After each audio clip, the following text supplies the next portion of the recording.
Okay, so about high cholesterol. First of all, let's understand what cholesterol is. It is a molecule that it is the precursor in our body for all our steroid hormones. So without cholesterol, we don't have good hormones. Another thing that cholesterol does, it participates of the composition of cell membranes. All cell membranes in varying degrees has cholesterol in it, and it participates in transport and signaling and communication. And then finally, it's also a great component of the brain. The brain in the myelin sheath has a lot of cholesterol in it as well. So if you don't have adequate cholesterol in your brain, your nerve impulses are not correct, and you can have dementia and stuff like that.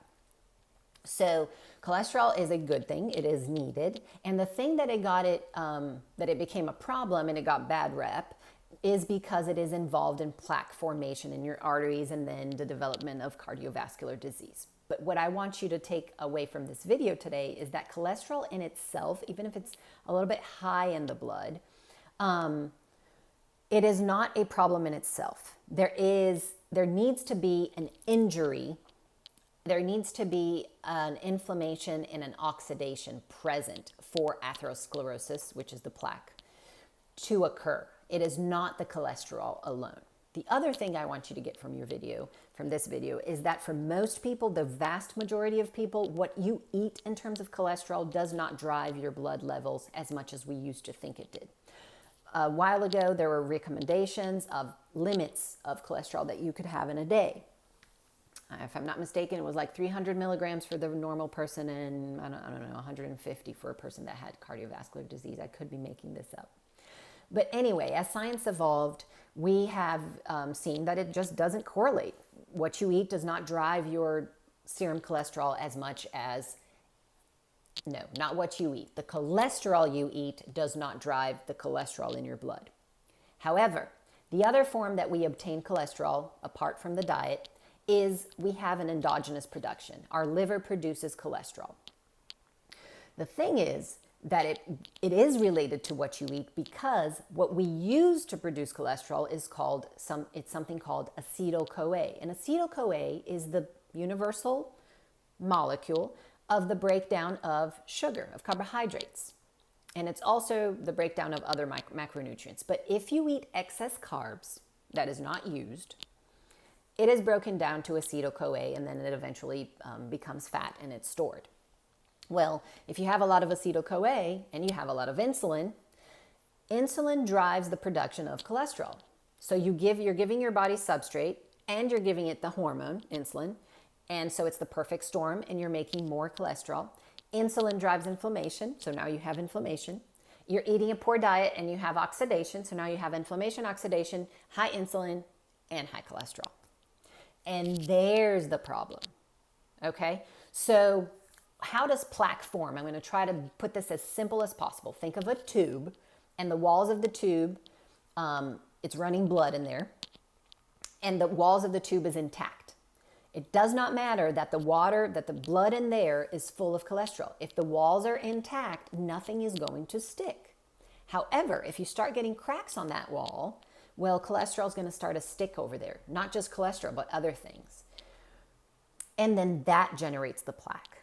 Okay, so let's think about the things that drive the cracks in this tube, in your arteries. High homocysteine. Homocysteine is something that's just part of a pathway in your body. It's normal. But when you have it high, that can damage the lining of your arteries and start, making cracks. And that you can have because you have many reasons. Let's not go into that because I don't have time. Insulin causes cracks to your arteries, damages it. Hypertension, if the blood is going through there with a lot of force, it causes cracks. So all of that just causes the cracks in your veins, and then stuff starts to stick there. Let me see if there's anything else that I did not talk about. Glucose, last thing. So if you have high blood glucose, meaning you're eating a lot of carbs, you're eating a lot of simple carbs alone, without the protein, without the fat that I always tell you to pair it with, excess glucose is damaging to your arteries. So then now you have the cracks. and then your blood is full of cholesterol, then it starts sticking, then you form plaque. And you can either obstruct, the plaque is so big that it just closes it off and you don't get blood flow, or that plaque can dislodge and travel your body and give you a heart attack, a stroke, a pulmonary embolism, stuff. Bad things can happen.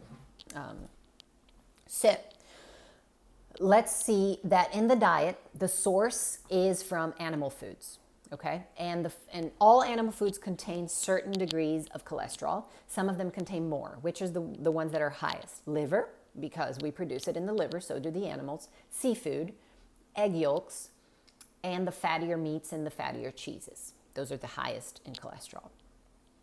But then again, you do want to watch, but it really is not the fat, the cholesterol that you're eating that's driving it. It's more the carbs that you're eating that is driving both the inflammation, not both, three things: inflammation, high glucose, and the cholesterol pathway. Okay, so what are the things that help? Omega-3s, olive oil, avocado, nuts, seeds, and the other types of good fats, because they improve the quality of your cholesterol. People that have to watch what they eat in terms of cholesterol. Two kinds of people. Ones that have familial hypercholesterolemia. So this means their father, mother, sister, brother had a heart attack at a very young age, 45, 50. They have plaques called xanthomas in their Achilles tendons, in their tendons, under their eyes. They're just, blood levels of cholesterol are sky high. And these people do have to watch the cholesterol on their diet. Another person that has to watch the cholesterol is if you know you have the genetic variant of ApoE4, 1 copy or 2 copies of ApoE4, you increase your absorption of cholesterol in your gut. So yes, the dietary cholesterol will drive your blood cholesterol more than other people. Other people obviously don't want to eat fatty meat all day long, but they don't have to be as mindful of cholesterol. Everybody should be mindful of their carbs. Okay? Hope I make this clear in all the videos. So,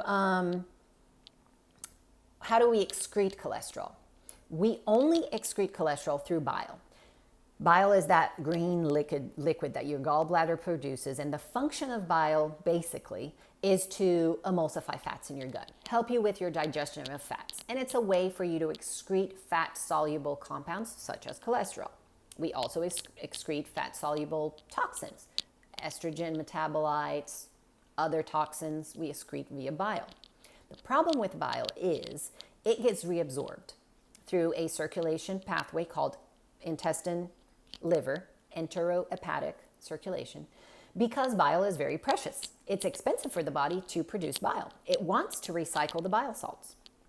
But when it does that, it also recycles cholesterol, which is no problem because we need it and it's a good thing. However, if you have high cholesterol, there are things you can do to help you excrete that cholesterol in your bile so that your body needs now to pull more cholesterol from your blood to make more bile. So these are fibers in general. So a lot of fruits and veggies and things that are very, very high in fiber, such as beans and legumes. Those fibers bind to the cholesterol so that you can't reabsorb it and you poop it out. So now your body needs to pull it from the blood to make more because it needs cholesterol, right? So it lowers your blood levels. Got it? Okay. So what do you want in terms of a plan? So you do not want to smoke because smoking causes oxidation. Cholesterol, when it's oxidized, it's rusted. Every time I say oxidation, think of rust, ruining things. So every time you have a lot of oxidation in your body, your cholesterol and your fats in general get rusted, and that's a bad thing. Exercising. Exercising is not only anti-inflammatory, it's also, it lowers your hypertension, so you're not damaging your arteries like that. It is antioxidant, so it's great. Exercising 3.5 hours per week at least. Eating a whole foods diet. Hey, quelle surprise. Maintaining a healthy weight, obviously. And the diet has to be lower in simple and refined carbs because you don't want to be driving your sugar and your insulin. It has to be less processed. You want to have proteins and fats with every meal and snack so you don't drive up your insulin. Do not eat hydrogenated fats and be careful with labels that say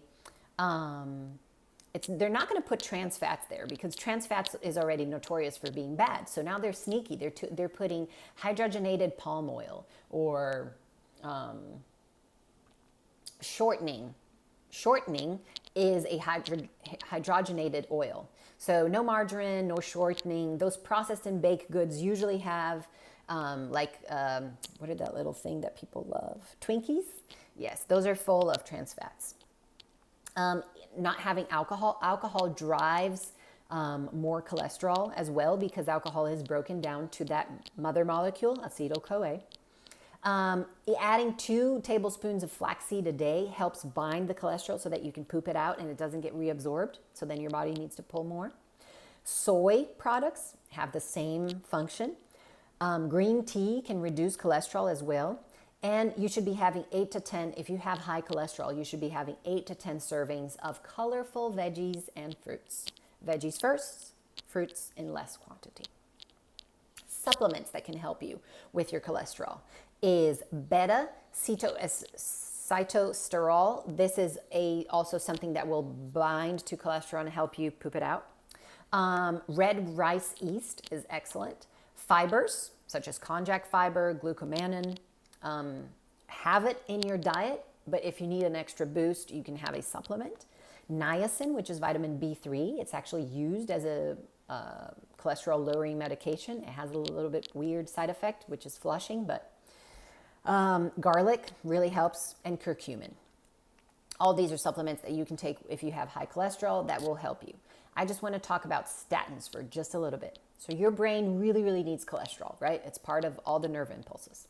Well, your brain has to produce its own cholesterol. It does not absorb it from the blood because we have something called the blood-brain barrier that is very picky about what it lets in and out of the brain. Cholesterol from your blood does not penetrate your brain. Your brain has to make it on its own. Well, statins, what they do is act on the pathway of production of cholesterol. So your cells are not able to produce cholesterol. If you are deprived, your brain can't get it from your blood, and you are giving a medication for it to not produce, your brain does not produce the cholesterol it needs for nerve impulses. So statins can be linked to dementia. Well, but if you're going to die of a heart attack and you have to take statins, if you have APOE, if you have familial hypercholesterolemia, then you have to take a statin. My message here is for you people that have high cholesterol, do not want to change your lifestyle, and want to take a statin as a quick fix.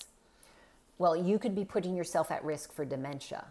So work on your lifestyle, work on your diet, on your exercise, on your stress, on your lowering your inflammation, because then you can get off of your statin and lower your cholesterol naturally, and decrease your, not have that risk for dementia. If you have to be on a statin, then you have to be on a statin. I mean, there's other strategies, I guess, you could do to protect your brain. But if you're using the statin because you refuse to change your lifestyle, I just want to tell you that you're putting yourself at risk for dementia. And in my opinion, it's not worth it, but obviously it's up to you. I think I talked about, testing. So it's not very telling to just get a blood level of total cholesterol, LDL and HDL. There's more that you have to look at because certain times you have a lot of cholesterol, but you have more of the good kind. And certain times you don't have a lot of high cholesterol total, but you have a lot of the bad kind. So you want to ask your doctor to test HDL, LDL, triglycerides, and then you want to get an NMR profile.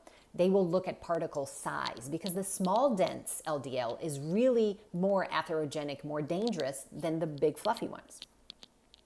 You want to dose your inflammation by measuring ultrasensitive CRP because inflammation is a driver of cardiovascular disease, not just the cholesterol alone. And you want to look at lipid peroxides because you want to look at the oxidation of this cholesterol.